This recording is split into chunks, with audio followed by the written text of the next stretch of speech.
साथियों, आज समता बौद्ध विहार में मौजूद है एंटी क्राइम न्यूज़ चैनल पर सुधीर भास्कर जी, जो कि सचिव हैं सर, संस्था का नाम यूथ फॉर बुद्धिस्ट इंडिया जी और समता बुद्ध और विहार। समता बौद्ध विहार के सचिव हैं। सर, जो शांति स्वरूप बौद्ध जी की जो मृत्यु हुई थी, क्या वो कोरोना 6 जून 2020 को कोरोना की वजह से हुई थी या कोई और रीज़न थे? बेसिक देखिए, मेडिकल रीज़न क्या था? हाँ, मैं बताना चाहूँगा कि 6 जून को उनकी मृत्यु हुई, उससे पहले वो हॉस्पिटल में एडमिट हुए। तो हमें तो ऐसा लगता है कि वो कोरोना से नहीं बल्कि किसी साजिश का शिकार हुए हैं, उनके साथ कोई षड्यंत्र हुआ है और कोरोना के नाम पर उनको मार दिया गया। मेरे ऐसी सोचना है। बिल्कुल वास्तविक। हम सभी ऐसा सोचते हैं, उसके पीछे रीज़न है, लॉजिक है। बिल्कुल, क्योंकि सम्यक प्रकाशन ने बहुत सारी पुस्तकों का प्रकाशन सम्यक प्रकाशन के माध्यम से, शांति स्वरूप जी के कलम के माध्यम से बहुजन मूवमेंट्स बहुत तेज़ी से चला है।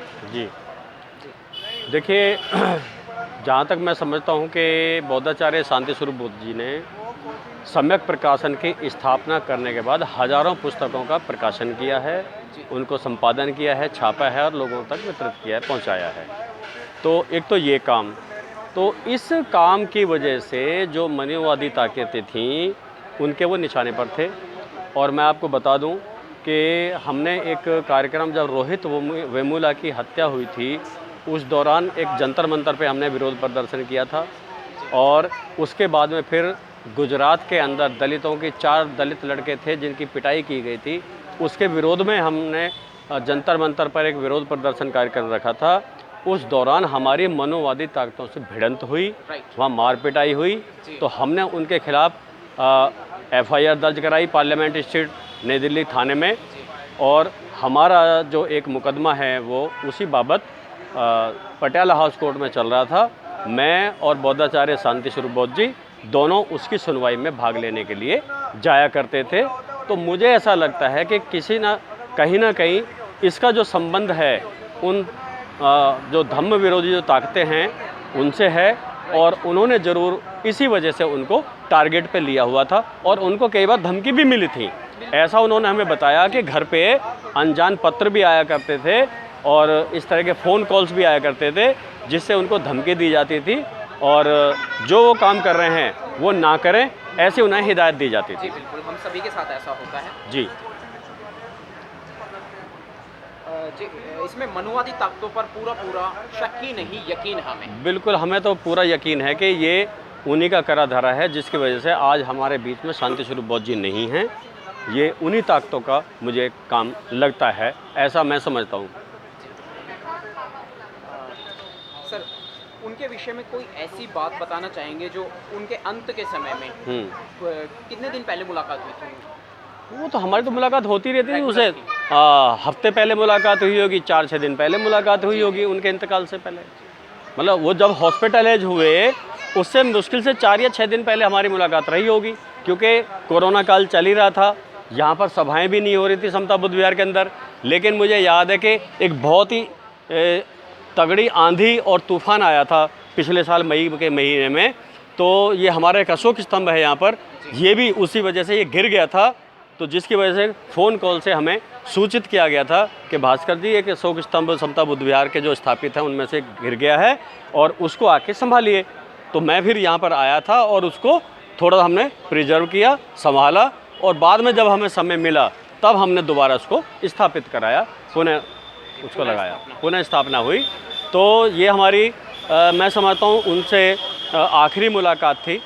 और बौद्धाचार्य शांति स्वरूप बौद्ध जी विभिन्न प्रतिभाएं उनके अंदर थी, प्रतिभा संपन्न व्यक्तित्व थे वो, और हर एक क्षेत्र के अंदर उन्होंने बढ़ चढ़ के काम किया। जी, बच्चों की कॉम्पिटिशन्स भी वो हमेशा कराते रहते थे, जो बच्चों के खाद से प्रोत्साहन करता थे। मतलब जी बच्चों को बहुत प्रोत्साहित करते थे, बच्चों को भी, और समाज के अंदर जो छिपी हुई प्रतिभाएं होती थी उनको निखारने का उन्होंने बहुत काम किया। और वो अभी हमने अपने वक्तव्य में भी कहा था, अभी प्रोग्राम चल रहा था, मैं फिर दोबारा उसी बात को दोहराता हूँ कि वो नई नई प्रतिभाओं को ढूंढने का, उनको निकालने का, और उनको प्रोत्साहित खुद भी करते थे।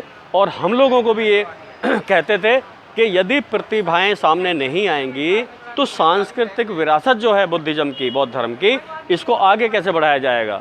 तो ख़ास तौर से विशेष रूप से मैं बताना चाह रहा हूँ आपको कि संगीत और संगीत में जिन बच्चों की जिन लड़के लड़कियों की रुचि होती थी उनको वो बहुत प्रोत्साहन देते थे। और आज बहुत सारी प्रतिभाएं हमारे समाज के अंदर हैं जिनको बौद्धाचार्य शांति स्वरूप बौद्ध जी निकाल के लाए और उनको निखारा भी उन्होंने। जी बिल्कुल। लॉर्ड बुद्धा टीवी से उनके कई कार्यक्रम हमने रिकॉर्ड किए हैं और उनको प्रेजेंट किया है। समता बौद्ध विहार में भी चित्रकारी प्रतियोगिता थी और इधर बुद्धा गार्डन में भी जी जी कई बार हुई थी। हाँ, वो समय समय पर इसी तरह के कार्यक्रम करते थे।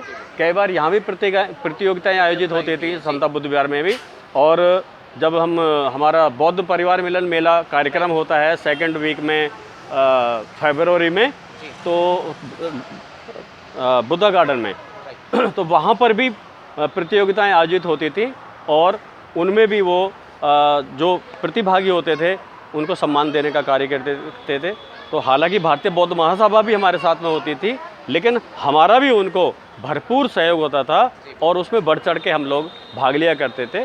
बौद्धाचार्य शांति स्वरूप जी के निर्देश में हमने बहुत सारे इस तरह के कार्य किए हमने। सम्यक प्रकाशन सर अभी भी चल रहा है या इस समय कार्य थोड़ा स्थगित है? नहीं नहीं, बिल्कुल वो सुचारू रूप से चल रहा है, बल्कि रोज़ उसमें बढ़ोतरी हो रही है। और बौद्धाचार्य जी के जाने के बाद कई बहुत सारी महत्वपूर्ण पुस्तकों का प्रकाशन हुआ है और वो निरंतर आगे बढ़ रहे हैं। पीछे जाने का तो कोई सवाल ही नहीं है, क्योंकि कम से कम जितनी पुस्तकें छप चुकी हैं कम से कम उनको तो रिप्रिंट करके बेचा जा सकता है, बांटा जा सकता है। तो इतना काम तो कर ही सकते हैं। लेकिन फिर भी मैं धन्यवाद और साधुवाद देना चाहूँगा बौद्धाचार्य शांति स्वरूप जी के जो पुत्र हैं, सुयोग पुत्र हैं, जिन्होंने अपने बाप की दादा की जो विरासत है उसको संभाल के रखा है, बल्कि उसको और आगे बढ़ाने का वो प्रयास कर रहे हैं, चला भी रहे हैं। जी जी जी बिल्कुल। समाज उत्थान के कार्य में लीन तल्लीन है सम्यक प्रकाशन और समता बौद्ध विहार में शांति स्वरूप बौद्ध जी द्वारा किए गए कार्यों को लेकर। देखिए, ये जो हमारी 3 संस्थाएं हैं, समता बुद्ध विहार, सम्यक प्रकाशन और यूथ फॉर बुद्धिस्ट इंडिया, आपने देखा होगा कि रस्सी होती है, रस्सी एक होती है, लेकिन उसके अंदर कई तरह के रंग होते हैं, कई तरह की 3-3, 4-4 रस्सियाँ होती हैं। तो उसी तरह से मैं देखता हूँ कि सम्यक प्रकाशन, समता बुद्ध विहार, यूथ फॉर बुद्धिस्ट इंडिया, ये कोई अलग अलग चीज़ नहीं है, ये एक ही घटक है, एक ही चीज़ है। हाँ, कार्य क्षेत्र थोड़ा सा डिफरेंट है, क्योंकि यहाँ पर हम राजनीतिक कार्य नहीं करते हैं समता बुद्ध विहार के अंदर, और धम्म का ही कार्य यहाँ पर किया जा सकता है। और सम्यक प्रकाशन में किताबें छपती हैं, उनका संपादन होता है, उनका वितरण होता है, बिक्री होती है, वहाँ पर वो काम होता है। लेकिन इसके अलावा और जो भी कार्य थे, विशेष रूप से सांस्कृतिक कार्यक्रम को आगे बढ़ाने का जो काम है वो यूथ फॉर बुद्धिस्ट इंडिया के माध्यम से किया जा रहा था। और उसके माध्यम से हमने 3 बहुत बड़े बड़े प्रोग्राम तालकटोरा स्टेडियम के अंदर दिए। 2 बार हमने यूथ फॉर बुद्धिस्ट इंडिया के माध्यम से डॉक्टर बाबा साहब अम्बेडकर के 125वें वर्ष की जयंती पर स्टार्टिंग में भी और अंत में भी 2 बार हमने रन फॉर अम्बेडकर निकाला। एक बार हमने संविधान के सम्मान में एक दौड़ का आयोजन किया था, वो भी बहुत महत्वपूर्ण था। और कम से कम भी हमने 3-4 बार जंतर मंतर पे भी समाज से सरोकार रखने वाले जो मुद्दे थे उनको हमने वो लेके गए हम जनता के बीच में, और वहाँ पर भी हमने पुरजोर विरोध प्रदर्शन किया। साथियों, सुधीर भास्कर जी ने आपको खासी जानकारी दी, सटीक जानकारी दी है समता बौद्ध विहार के विषय में। और अब इस दुनिया में मौजूद नहीं है, लेकिन उनके कार्य और उनकी विचारधारा इस दुनिया में मौजूद है। माननीय शांति स्वरूप बौद्ध जी, जो कि बौद्ध आचार्य जी भी रहे हैं। जय भीम, जय भारत, जय संविधान। इस वीडियो को अधिक से अधिक वायरल कीजिएगा।